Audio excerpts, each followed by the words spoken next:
What's the difference between experiencing God and encountering Him? Well, that's the question we're going to be talking about today on Real Short Talks with Ryan, where my goal is to help you encounter God, experience Him, and engage with His mission. So to spend these 3 weeks talking about these different things, what it looks like to encounter God, experience Him, and engage with His mission. Last week we talked about encountering God. We talked about how an encounter with God is a meeting with Him in a reality-shifting moment. It's this moment where something becomes clear and we meet with God. His presence, His power is very felt. Well, how is that different than experiencing Him? What does it look like to experience God in our lives? Well, experiencing God is building an ongoing relationship with Him. It's building a relationship where we learn more about His character, about His quality, about who He is. So think about it this way, right? You meet somebody. Maybe it's somebody that's going to be your new best friend, but you don't know that yet. But you know there's some chemistry there, like something cool is happening as you meet this person. You've encountered them. So after this first meeting, we know some facts about one another, right? We know how tall the other one is. Maybe we know a little bit about what that person likes to eat if we met over a meal. We've talked about some things. We know one another.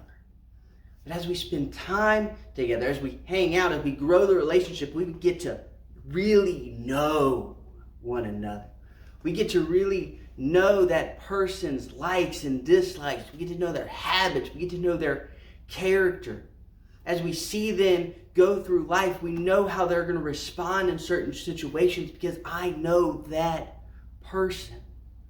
It's the same way with our relationship with Jesus. Experiencing Him means that I'm building this relationship with Him and I know His character. I know who He is.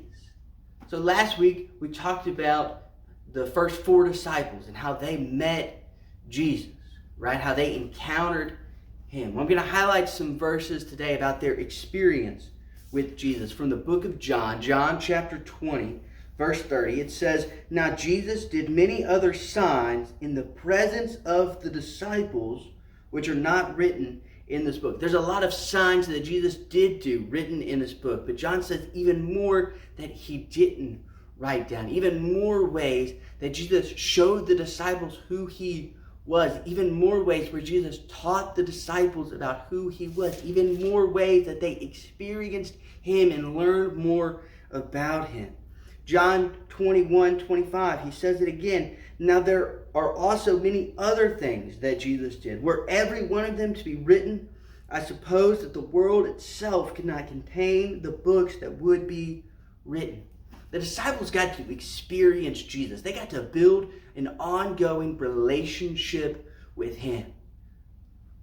After Jesus called them, before He went to the cross, He spent 3 years with His disciples, teaching them, doing miracles in their presence. They got to know Him. They got to experience Him on a daily basis. Now, we don't get to walk with Jesus physically in that way, but we still get to walk with Jesus. We still get to read His Word, hear it proclaimed. We still get to encounter and experience Him. We still get to learn about who He is. We still get to know His character. We get to know His qualities. And as we do those things become our character and they become our qualities, right? The more time you spend with someone, a best friend or maybe a spouse, I wouldn't know about that part, but I've heard, you begin to take on their characters, their characteristics, their qualities. The more time we spend with Jesus, the more we learn about His character, the more that our character becomes like His, the more we begin to look like Him. So spend time experiencing Him. Spend time learning about His wisdom, about His joy, His love, His patience. Experience those things and grow closer to Him. We're going to be talking about God's Word. So my hope that as you encounter Him, as something clicks, we will also experience Him. That through the slow, steady progress of reading from His Word and hearing from His Word, we will grow closer to Him. and we will grow more like him. That's all we got for today. We'll see you back next week.